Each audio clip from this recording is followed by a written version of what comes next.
ये motorcycle Bajaj Pulsar series की आखिरी उम्मीद है। हेलो राइडर्स, मेरा नाम है Rohit and welcome to rich India moto. Poland में रिसेंटली बजाज पल्सर ने अपनी पल्सर 125 NS लॉन्च की है और उम्मीद है कि ये पल्सर 125 NS जल्दी ही इंडिया में भी लॉन्च हो जाएगी। तो मैंने ऐसा क्यों कहा कि ये बजाज पल्सर की आखिरी उम्मीद है? क्योंकि बजाज पल्सर की जितनी भी मोटरसाइकिल हैं वो सारी प्रीमियम मोटरसाइकिल होती जा रही हैं धीरे धीरे, जैसे कि पल्सर RS, पल्सर NS और पल्सर AS। इन सारी मोटरसाइकिल की कीमत 1 लाख या फिर उससे ज़्यादा की है।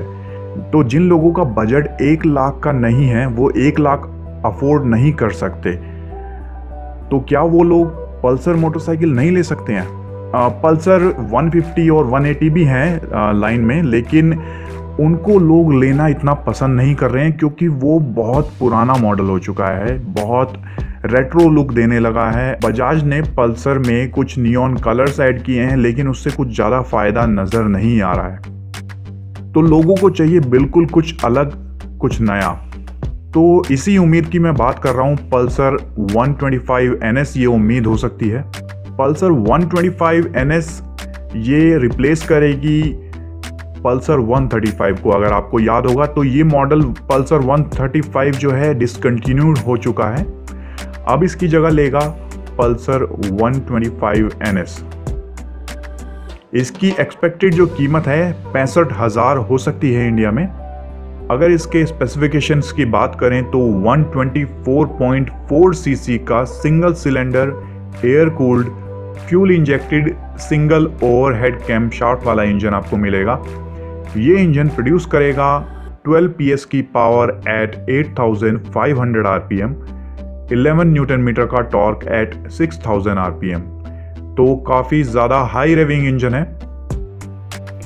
इस पल्सर NS 125 का जो वेट होगा 125 kgs ड्राई होगा। अगर इसको हम कंपेयर करें पुरानी पल्सर 135 से तो इसका वेट 5 से 6 kg बढ़ चुका है। वो वेट इसलिए बढ़ा है क्योंकि इसकी फ्यूल टैंक कैपेसिटी बढ़ चुकी है। इस मोटरसाइकिल में आपको फ्यूल टैंक कैपेसिटी मिलेगी 10.5 लीटर्स की और इस मोटरसाइकिल की फ्यूल इकोनॉमी होगी 50 to 55 किलोमीटर पर लीटर। स्प्लिट सीट का डिज़ाइन इसमें आपको देखने को मिलेगा, जो कि पल्सर NS की सभी सीरीज़ में आपको देखने को मिल रहा है। अगर आपको याद होगा कि पल्सर 135 में एक सिंगल सीट हुआ करती थी, जैसे कि बाकी पल्सर मोटरसाइकिल्स में आती हैं। डिजिटल स्पीडोमीटर होगा और एनालॉग टैकोमीटर होगा, मतलब RPM जो है उसमें एनालॉग होंगे। ये 2 ट्रिप्स आप इसमें सेट कर पाएंगे।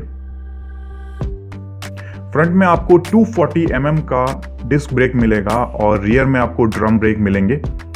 ये होंगे CBS, मतलब कॉम्बी ब्रेकिंग सिस्टम इसमें आपको दिया जाएगा।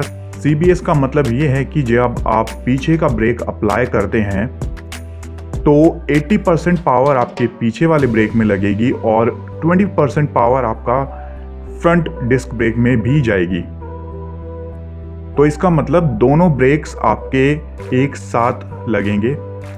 पल्सर NS 125 में आपको ABS इसलिए नहीं दिया गया है क्योंकि इंडियन गवर्नमेंट की गाइडलाइन के हिसाब से अगर देखा जाए या फिर RTO की गाइडलाइन के हिसाब से देखा जाए तो 125 सीसी या फिर उससे ज़्यादा की मोटरसाइकिल में ABS देना ज़रूरी है। 125 सीसी से कम की जो भी मोटरसाइकिल हैं उनमें ABS देना ज़रूरी नहीं है। अच्छी बात है अगर देखा जाए तो, क्योंकि अगर इस मोटरसाइकिल में आपको ABS दिया गया तो इसकी कीमत 5 से 6 हज़ार और बढ़ सकती है। हेडलाइट में आपको नॉर्मल हेलोजन हेडलाइट मिलते हैं। अब पल्सर ने ये 125 NS क्यों निकाली है? पल्सर ने 125 NS इसलिए निकाली है क्योंकि इंडिया में बहुत से राइडर्स ऐसे हैं, बहुत कंज्यूमर्स ऐसे हैं जो कि पल्सर 160 NS या फिर NS 200 अफोर्ड नहीं कर सकते क्योंकि वो 1 लाख रुपए या फिर उससे ज़्यादा की मोटरसाइकिल है। तो इंडियन मार्केट को चाहिए था कुछ नया और कुछ अफोर्डेबल, तो बजाज ने वही इंडियन मार्केट को, इंडियन राइडर्स को दिया है पल्सर NS125। उम्मीद है कि ये मोटरसाइकिल इंडिया में जब लॉन्च होगी तो ये ऑलरेडी BS6 कंप्लाइंट होगी, ताकि पल्सर को इसमें कुछ ज़्यादा चेंजेस ना करने पड़े। तो अगर आपको ऑप्शन मिले पल्सर 150 और पल्सर NS125 में से चूज़ करने का, तो आप किस मोटरसाइकिल को चूज़ करेंगे, ये मुझे कमेंट बॉक्स में लिख के बताइए। एक बार फिर से इसकी एक्सपेक्टेड जो लॉन्च है वो इंडिया में अगस्त या फिर सितंबर में हो सकता है। तो दोस्तों, आज की वीडियो में बस इतना ही। अगर आपको ये वीडियो पसंद आई है तो please hit the like button and subscribe to rich India. Thank you for watching.